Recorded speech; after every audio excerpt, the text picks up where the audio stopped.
नमस्कार दोस्तों, आपका स्वागत है। मंगलवार का दिन भगवान हनुमान जी को समर्पित होता है। इस दिन सुख संपत्ति, यश और संतान प्राप्ति के लिए मंगलवार का व्रत रखना शुभ माना जाता है। हनुमान जी से जुड़ी मंगलवार व्रत कथा का पाठ करने से, इस उपवास को पूरी श्रद्धा के साथ पूर्ण करने से हनुमान जी की निश्चय ही अवश्य कृपा बनी रहती है। तो जानते हैं मंगलवार की व्रत कथा के बारे में।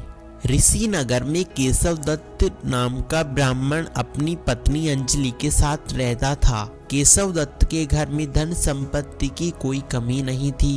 नगर के सभी केशव दत्त का बड़ा सम्मान करते, लेकिन केशव दत्त की संतान नहीं होने की वजह से वह बहुत चिंतित रहता। दोनों पति पत्नी प्रति मंगलवार को व्रत रखते और हनुमान जी की पूजा किया करते थे। विधिवत मंगलवार का व्रत करते हुए कई वर्ष बीत चुके थे। ब्राह्मण बहुत निराश हो गया, लेकिन उसने कभी व्रत करना नहीं छोड़ा। कुछ दिनों के बाद केशव दत्त हनुमान जी की पूजा करने के लिए जंगल में पहुंच गया।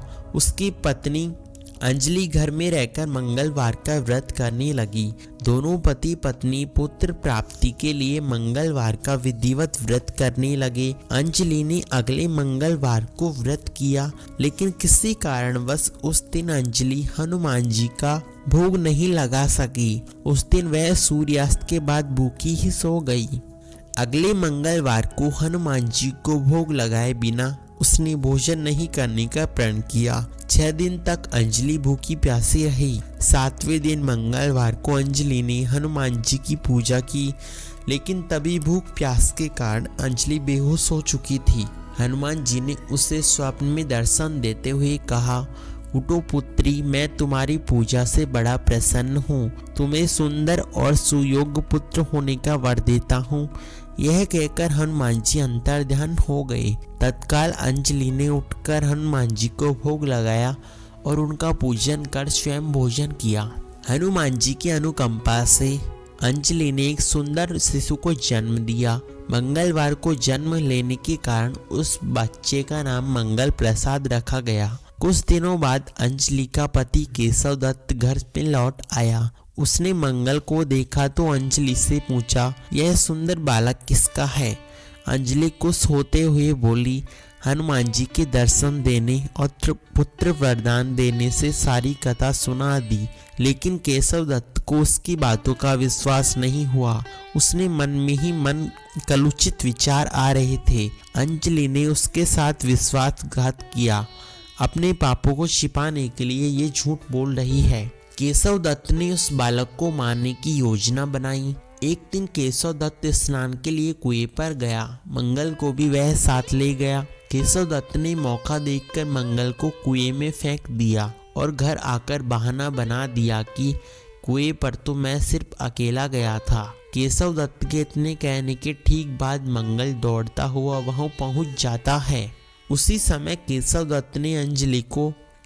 दत्त मंगल को देखकर बुरी तरह हैरान हो जाता है। उसी समय हनुमान जी ने केशव दत्त को स्वप्न में दर्शन देते हुए कहा, तुम दोनों के मंगलवार के व्रत से प्रसन्न होकर पुत्र जन्म का वर मैंने ही दिया है, फिर तुम अपनी पत्नी पर क्यों शक करते हो?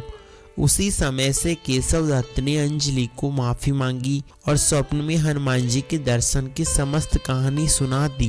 केशव दत्त ने अपने हृदय को साथ बेटे को लगा लिया। उसी दिन के बाद सभी आनंद पूर्वक रहने लगे। मंगलवार का विधिवत व्रत करने से केशव दत्त सभी कष्ट दूर हो गए। इस तरह जो स्त्री पुरुष विधिवत मंगलवार का व्रत करके व्रत कथा सुनते हैं, हनुमान जी उनके सभी कष्ट दूर करके धन संपत्ति का भंडार भर देती हैं। शरीर के सभी रक्त विकार को दूर करते हैं। मंगलवार की यह कथा जो भी सुनता है अथवा सुनाता है, हनुमान जी की उस पर कृपा निश्चय ही बनी रहती है। बोलो हनुमान जी महाराज की जय हो। धन्यवाद।